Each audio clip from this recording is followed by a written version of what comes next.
All right, this is the most dangerous game, part 2. We're going to start on the second paragraph on page 4. When he opened his eyes, he knew from the position of the sun that it was late in the afternoon. Sleep had given him new vigor. A sharp hunger was picking at him. He looked about him almost cheerfully. Where there are pistol shots, there are men. Where there are men, there is food, he thought. But what kind of men, he wondered, in so forbidding a place? An unbroken front of snarled and ragged jungle fringed the shore. He saw no sign of a trail through the closely knit web of weeds and trees. It was easier to go along the shore, and Rainsford floundered along by the water.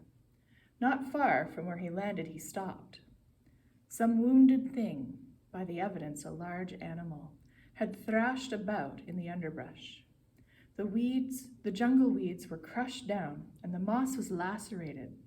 One patch of weeds was stained crimson. A small, glittering object not far away caught Rainsford's eye, and he picked it up. It was an empty cartridge. "A .22, he remarked. "That's odd. It must have been a fairly large animal, too. The hunter had his nerve with him to tackle it with a light gun. It's clear that the brute put up a fight. I suppose the first 3 shots I heard was when the hunter flushed his quarry and wounded it. The last shot was when he trailed it here and finished it." He examined the ground closely and found what he had hoped to find, the print of hunting boots. They pointed along the cliff in the direction he had been going. Eagerly he hurried along, now slipping on a rotten log or a loose stone, but making headway. Night was beginning to settle down on the island. Bleak darkness was blacking out the sea and jungle when Rainsford sighted the lights. He came upon them as he turned a crook in the coastline, and his first thought was that he had come upon a village, for there were many lights. But as he forged along, he saw to his great astonishment that all the lights were in one enormous building, a lofty structure with pointed towers plunging upward into the gloom. His eyes made out the shadowy outlines of a palatial chateau. It was set on a high bluff, and on 3 sides of it cliffs dived down to where the sea licked greedy lips in the shadows. Mirage, thought Rainsford. But it was no mirage, he found, when he opened the tall, spiked iron gate. The stone steps were real enough. The massive door, with a leering gargoyle for a knocker, was real enough. Yet above it all hung an air of unreality. He lifted the knocker, and it creaked up stiffly, as if it had never before been used. He let it fall, and it startled him with its booming loudness. He thought he heard steps within. The door remained closed. Again, Rainsford lifted the heavy knocker and let it fall. Turn to page 5. The door opened as suddenly as if it were on a spring, and Rainsford stood blinking in the river of glaring gold light that poured out. The first thing Rainsford's eyes discerned was the largest man Rainsford had ever seen, a gigantic creature, solidly made and black-bearded to the waist. In his hand, the man held a long-barreled revolver, and he was pointing it straight at Rainsford's heart. Out of the snarl of beard, 2 small eyes regarded Rainsford. "Don't be alarmed," said Rainsford, with a smile which he hoped was disarming. "I'm no robber. I fell off a yacht.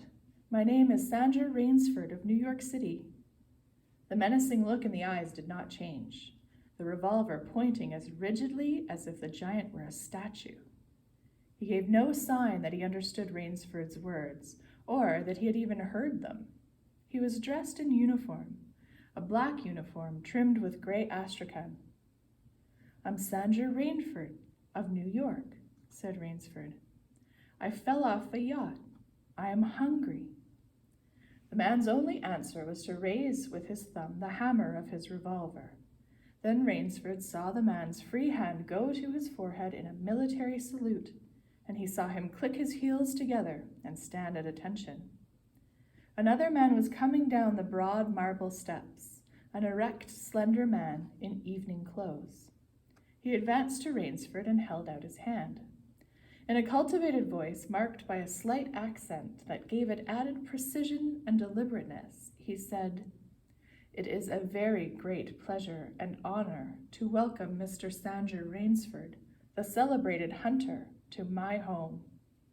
Automatically, Rainsford shook the man's hand.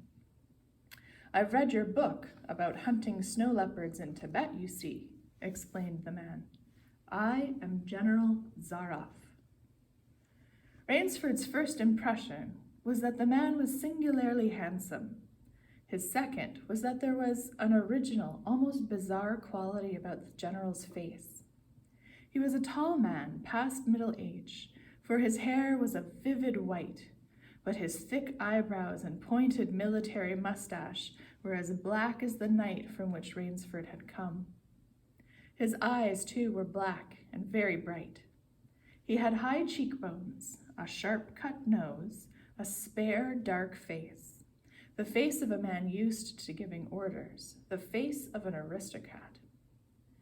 Turning to the giant in uniform, the general made a sign. The giant put away his pistol, saluted, withdrew. "Ivan is an incredibly strong fellow," remarked the general, "but he has the misfortune to be deaf and dumb. A simple fellow, but, I'm afraid, like all his race, a bit of a savage." Turn to page 6. "Is he Russian?" "He is a Cossack," said the general, and his smile showed red lips and pointed teeth. "So am I." "Come," he said, "we shouldn't be chatting here. We can talk later. Now you want clothes, food, rest. You shall have them. This is a most restful spot."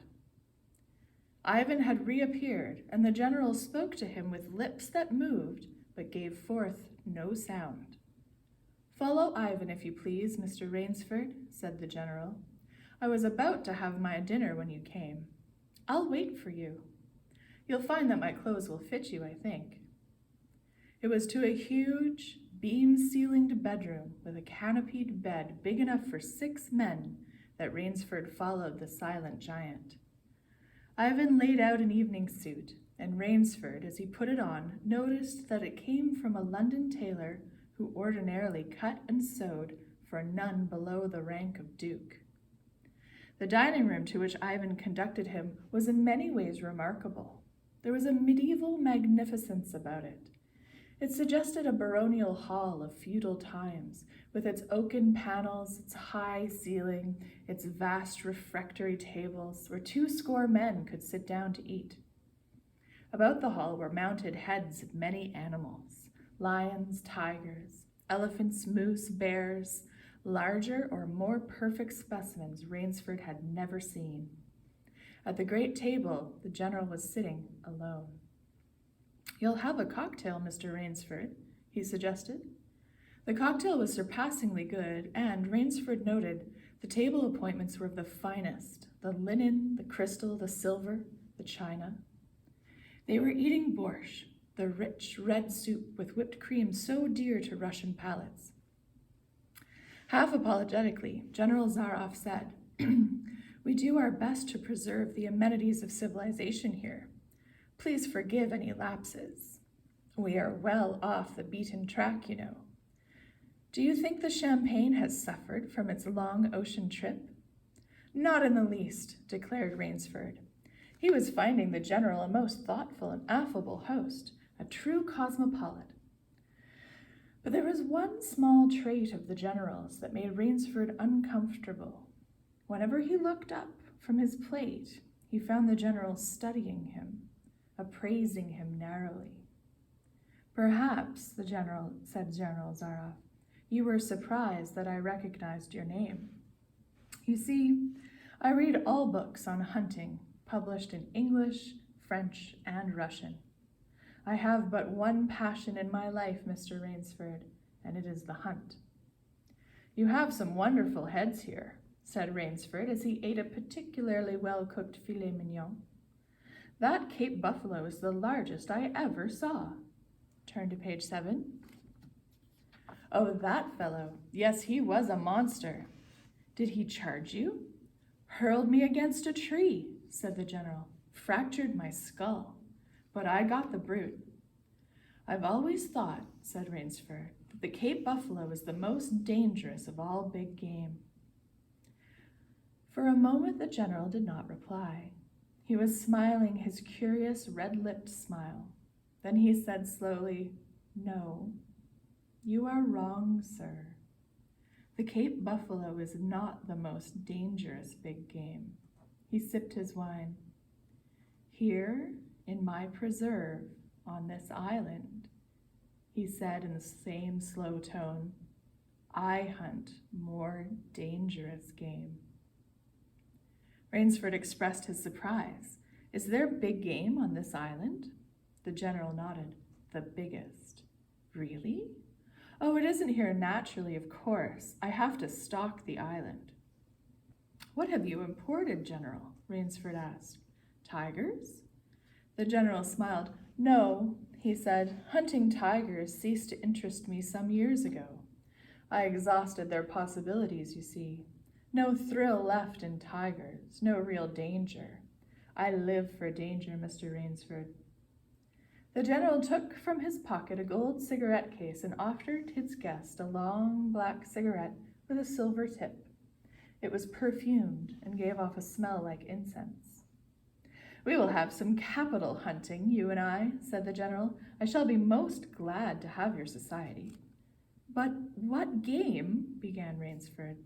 "I'll tell you," said the general. "You will be amused, I know. I think I may say in all modesty that I have done a rare thing.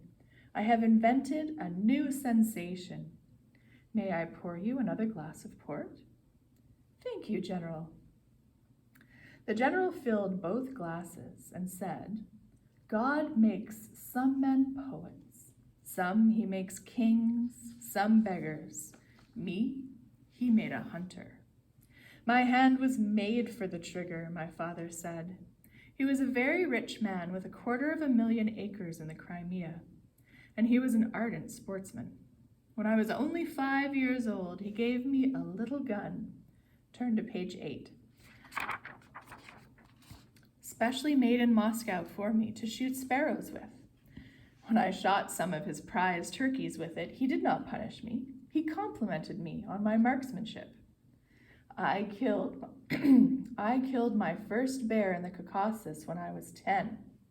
My whole life has been one prolonged hunt. I went into the army. It was expected of noblemen's sons, and for a time commanded a division of Cossack cavalry. But my real interest was always the hunt. I have hunted every kind of game in every land. It would be impossible for me to tell you how many animals I have killed. The general puffed at his cigarette. After the debacle in Russia, I left the country, for it was imprudent for an officer of the Tsar to stay there. Many noble Russians lost everything. I, luckily, had invested heavily in American securities, so I shall never have to open a tea room in Monte Carlo or drive a taxi in Paris. Naturally, I continued to hunt. Grizzlies in your Rockies, crocodiles in the Ganges, rhinoceroses in East Africa. It was in Africa that the Cape buffalo hit me and laid me up for 6 months. As soon as I recovered, I started for the Amazon to hunt jaguars, for I had heard they were unusually cunning. They weren't. The Cossack sighed.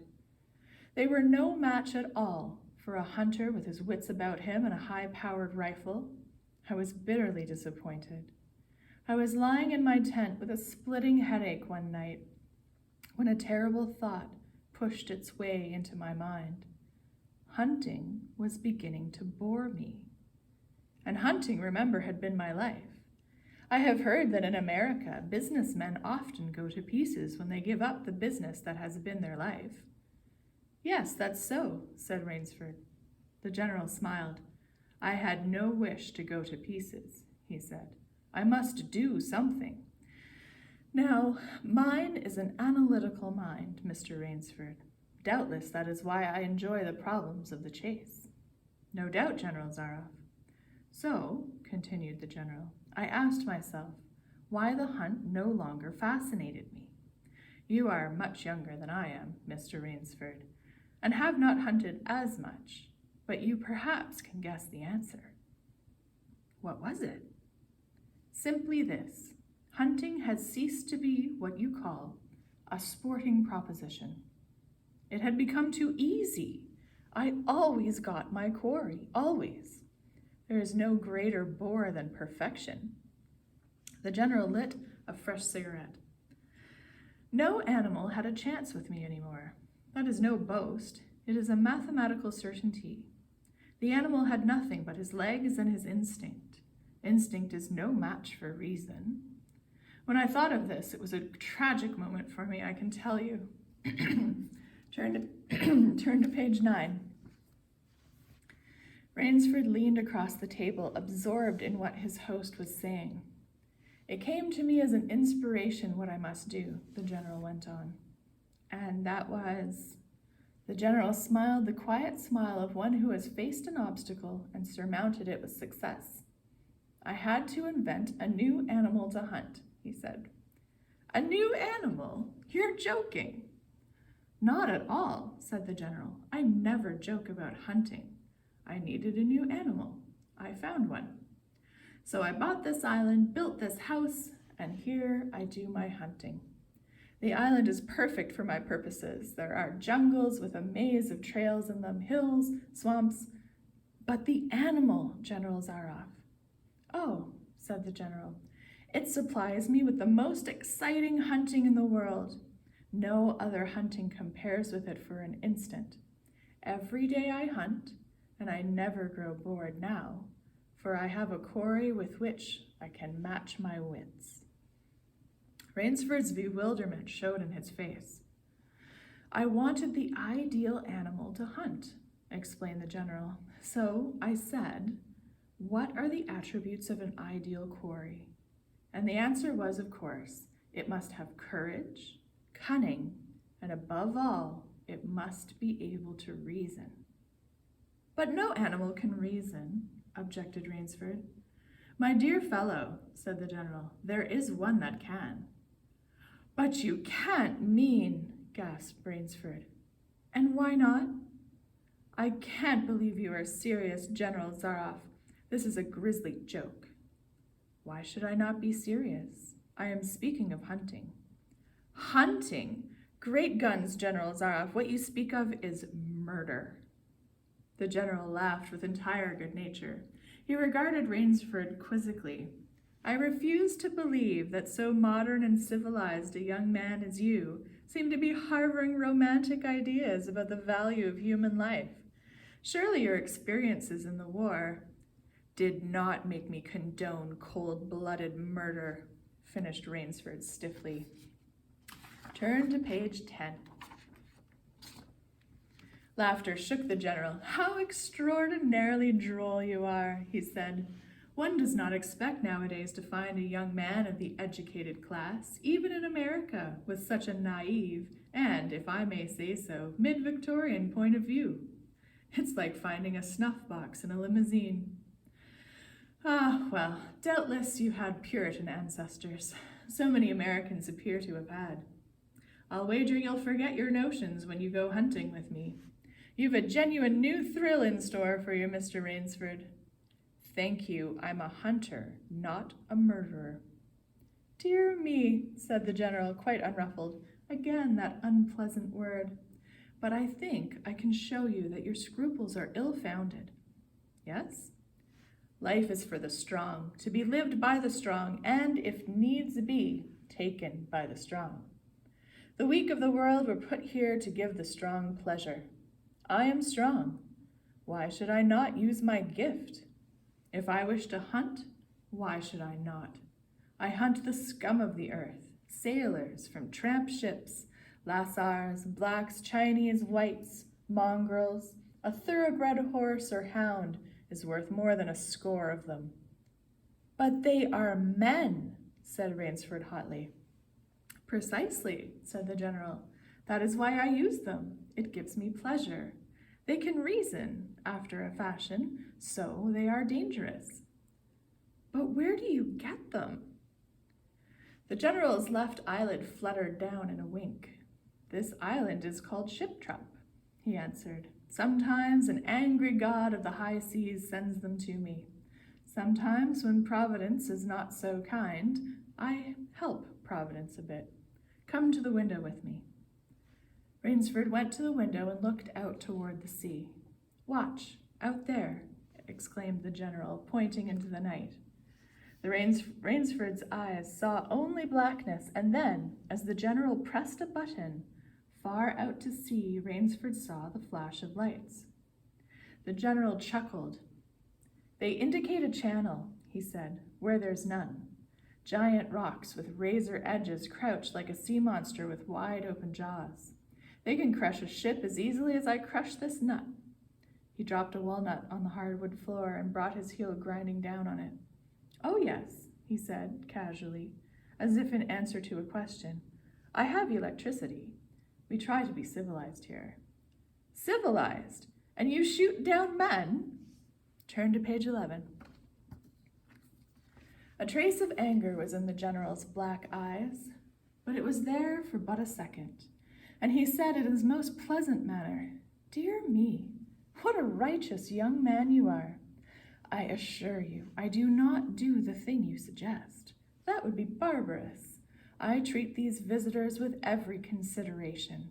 They get plenty of good food and exercise. They get into splendid physical condition. You shall see for yourself tomorrow. What do you mean? Well, visit my training school, smiled the general. It's in the cellar.